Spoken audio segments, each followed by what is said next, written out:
we continue on with Series 9. I love this two-parter. I am never normally a fan of Base Under Sieges. Base Under Sieges is probably my least favourite style of Doctor Who episodes ever. I'm more of an Earth-based type of person. I like when set on Earth. That's why I love Series 1 so much.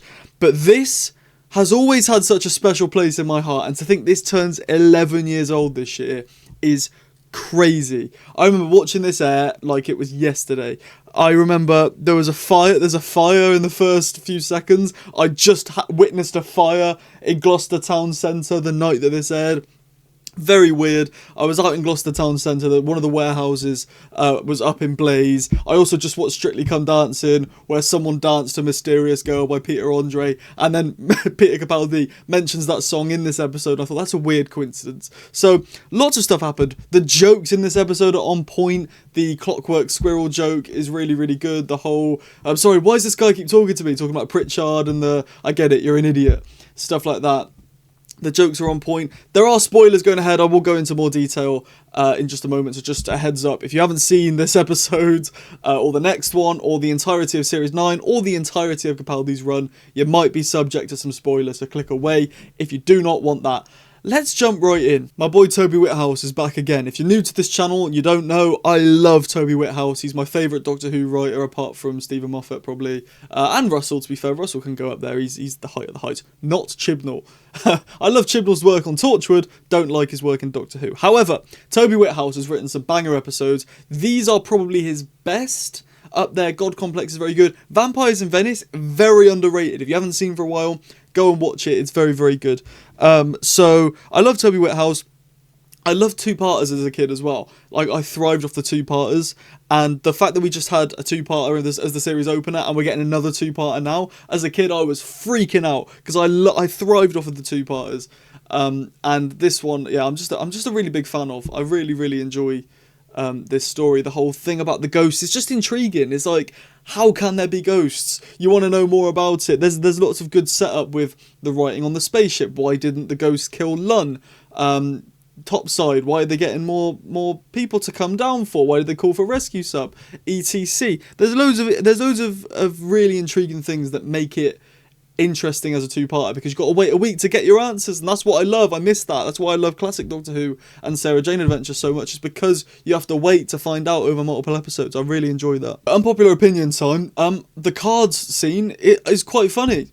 I enjoy it. A lot of people are like, the Doctor knows how to comfort people. He doesn't need cards, and he wouldn't say friend/family member/pet. He would get it right because he's clever. I disagree, right? I think any other Doctor would.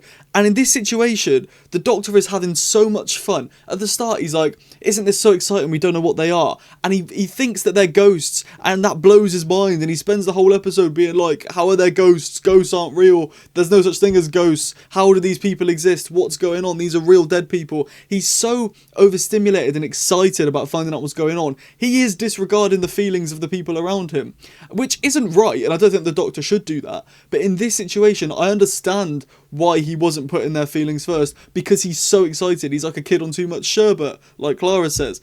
And I think that justifies the card situation. I mean, the fact he has the cards as an overall, yeah, might counteract my thoughts on this, but I don't think it's that big of a deal. People make it out like this big thing. But I disagree. I think it's actually okay to have the Doctor read these cards, because he's so excited about these things that aren't ghosts. Another funny joke I've just thought of is when the whole TARDIS thing's going off and the cloister bell's ringing, and they're like, what are we going to do, Doctor? What are you going to do? And he just puts the handbrake on. He's like, just put the handbrake on. It's very good. But the exact opposite to that is the death of Pritchard.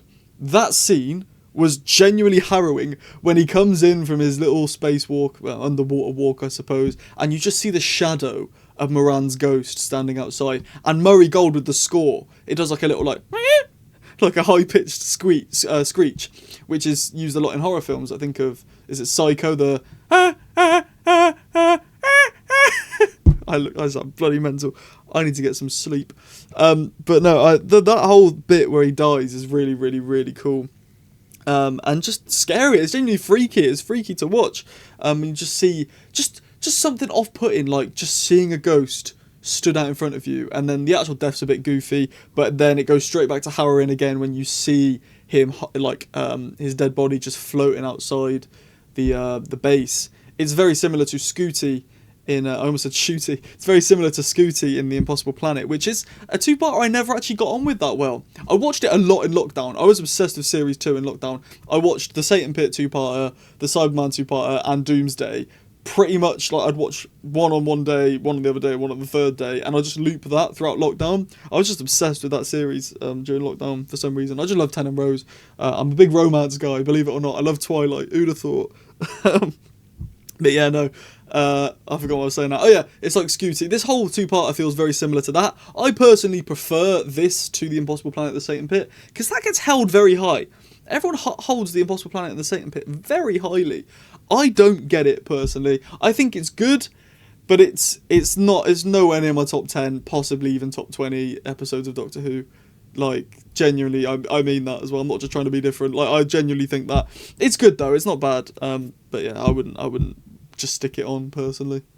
Whereas this I love. I would stick this on. And I rewatch Doctor Who once a year. I'll put the whole thing on once a year through like September through to March. I will watch the entire thing.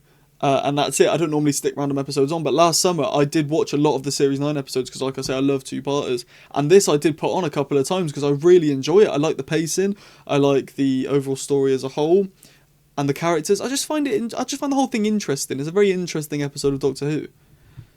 It's one that you can show someone who's not a Doctor Who fan and go, you'll enjoy this, because they probably will. I think it's really clever how the Pritchard ghost doesn't kill Lun because Lun doesn't have the message inside of him. That's really, really cool. And I think that my only problem with that is, right, Topside. They cancel the Topside rescue mission because the ghost will just kill Topside, and obviously then there's no way of getting out. But the problem with that is, right, the ghosts only kill people that have the message inside of them, like we see with Blunt. He doesn't have the message, he doesn't get killed. They know this. After a while, the Doctor figures this out and goes, they're killing you to spread the message, right? But then why don't they bring Topside back down? They could bring Topside back down now and not get killed, you know what I mean?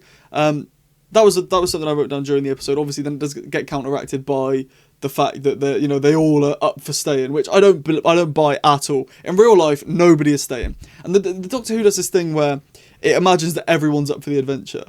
Nobody would do that in real life. If you said there's ghosts on this ship and you can go back to safety, or you can stay with me and figure out how the big bad ghosts that are killing people came to be, you'd go, I'm going home, pal. I'm going home. You know what I mean? And I'd like if there was a character in here that was like that, like me, because I'm watching this thinking this is a good fun watch, but I wouldn't be like in this situation. I would not be like that at all. If the Doctor took me aboard his TARDIS, I'd freak out and beg to go home. So I wish there were more characters like that in the show. I think it could make for a fun watch as well. Maybe, I mean, I suppose Lun is that, isn't he? But Lun signs for Cass, so he has to stay, which is clever. And speaking of clever things with Cass, it's clever how they use her disability to an advantage of the plot, where, because she's deaf, she can't hear, obviously, but she can lip read. So when the ghosts are just stood there going, she can lip read that, and that's using her to a benefit, which is just really inclusive. And I love when Doctor Who's inclusive in ways that aren't just sticking a ramp on the TARDIS to never ever use it ever. So yeah. And just quickly, in case I forget, in the next episode, Lun gets sent out to get Clara's phone back, right? If you remember, he gets sent out to get Clara's phone back, but the ghosts don't kill him because he hasn't got the message in him, right? But he has got the message in him now, because at the end of this episode, the Doctor explains, the dark that saw the Forsaken the Temple, that's the writing on the spaceship. That's inside of all of us now, that's why they want to kill us. So even if the words aren't in his eyeballs, surely Lun knowing what it means is enough for the ghosts to want to kill him to spread the message, no? Maybe I'm chatting absolute waz, but that's what I got from it. And I thought about the next episode, and I thought maybe they address it in the next episode and this is all pointless. But I remember thinking, that doesn't quite make sense.